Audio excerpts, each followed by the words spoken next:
که شکرانه گفتن جایز نیست، میگویند که شکرانه دختر شیطان است. شما در این باب چی میگویید؟ یموت حضرت علی روایت میکنند هر کسی بعد از نمازهای فرض آیت الکرسی را خواند، خداوند از درآمدن بهشت او را چیز باز نمیدارد مگر مرگ. من یک خواب دیدم. خواب این است که من با همراه یک برادر حج رفته آمدم. آیا بعد این خواب مرا حاجی گویند درست است یا نه؟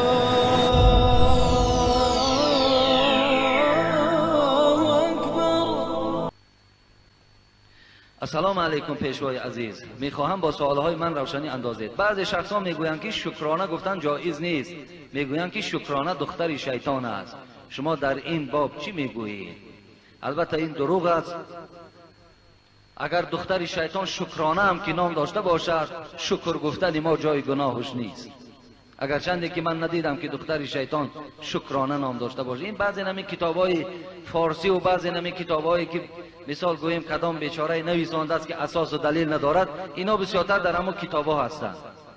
برای همین این هیچ اصلی ندارد، اساسی ندارد. حتی خداوند در قرآن و اذ تعذن ربکم لئن شکرتم لازیدنکم ولئن کفرتم ان عذابی لشدید. میتونید سوره ابراهیم آیت 6 نظر کنید. خدا میگوید اگر شما به سوی من شکرانه کنید، من نعمت ها باز زیاد میکنم. اگر کفران نعمت کردید، عذاب من دردناک است. مقصد هر نعمتی را که از من میبینید گوید شکر به سوی تو پروردگار. الله سپارش دارد که شکر گوید. از این خاطر سخن خدا ماندگی، ما مثال آن هر چیزی که قولی که وجود داشته باشد اون را رد میسازیم. شاعر میگوید شکرگویی نعمتت افزون شود، ور نگویی از کفت بیرون شود. برای من همیشه با شکر باشید. شکر خدا گویید، شکر تنی صحت گویید، شکر به سوی تو پروردگار که ما مسلمان هستیم، شکر به سوی تو ای خدایی که مسجدهای کشاده دارید، شکر به سوی تو ای پروردگار که پند و نصیحت داره. شکر کنید. این هیچ جای گناهش نیست. دادر عزیز بابا جان بعد از نماز آیت الکرسی میخوانند، این را به ما فهمانید آیا درست است یا نه؟ آره دادر عزیز، خواندن آیت الکرسی بعد از نماز درست است. این فعل رسول اکرم است.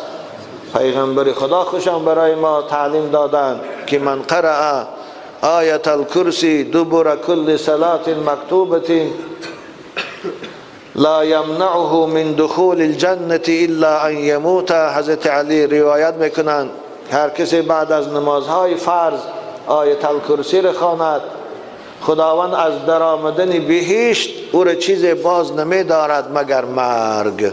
ببینه کسی این ورد کند، آیت الکرسی را خواندن شه بعد هر نماز تا آمدن مرگش، با این حدیث رسول اکرم او بهشتی است. این حدیث نسائی هم روایت کرده، ترمذی هم. خوب حدیث های دیگری هم هست. به هر حال بعد از نماز شما اختیار داره. فرض که خوانده میشینی تسبیحاتان میگویی 33 بار سبحان الله، 33 بار الحمدلله، 33 بار الله اکبر، یک بار لا اله الا الله وحده لا شریک له. بعد آیت الکرسی رو میخوانه، بعد از آن دعا میکنه، میخیزه، بس سنتاتان میخوانه. یا اختیار داره که بعد از فرض سنتاتان میخوانه مثل که ما میخوانیم. علی قاری هم اجازت دادگی هستند در سنتا رو میخوانه، آخر نماز که شد میشینه تسبیح ها رو میگه، آیت الکرسی رو میخوانه. فرق نداره خب اول آیت الکرسی خوانه بعد تسبیح ها رو گویه، یا اول تسبیح ها رو گویه بعد آیت الکرسی رو خوانه. ثانی بعد دعا کرده خسته رفتن میگه بسیار ثواب میگیری. میشم آیت الکرسی بهترین آیه قرآن است. رسول اکرم باره حضرت ابی بن کعب پرسیدن که آیا میدانی که بهترین با فضیلت ترین آیه قرآن کدام است؟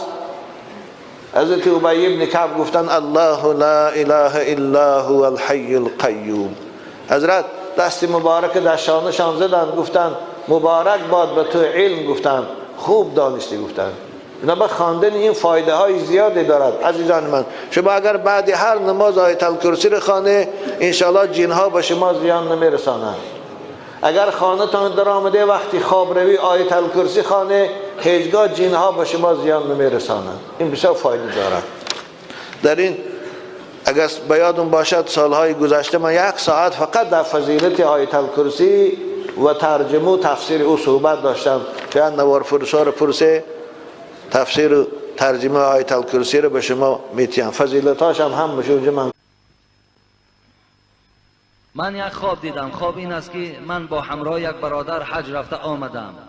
آیا بعد این خواب مرا حاجی گویند درست است یا نه؟ درست نیست برادر عزیز. حج رفته انشاءالله در خوابت ایمانت کامل می شود، در پیشگاه خدا اجر و پاداش گرفتی. این خواب هم خدا نصیب هر کس نمی گرداند. لیکن تو را حاجی گویند نه. برای حاجی شدن مبلغ صرف میکنی، رفته اون احکام ارکان ها را در موسم حج اجرا میکنی، آمده با مثل این حاجی هایی که پیش فالبین میروند و عرق میخورند مثل اینها نمیشوی. این حالت از نام تو حاجی است. خب من هر یک خوابی که دمی سحر میبینم او را در بیداری هم میبینم. این چه بنده باشد، بنده نیکوکار است. این البته در همه انسان هم رخ نمیدهد. ولی بسیار انسان هایی هستند که شب خواب میبینی، روز همون خواب تا میبینی.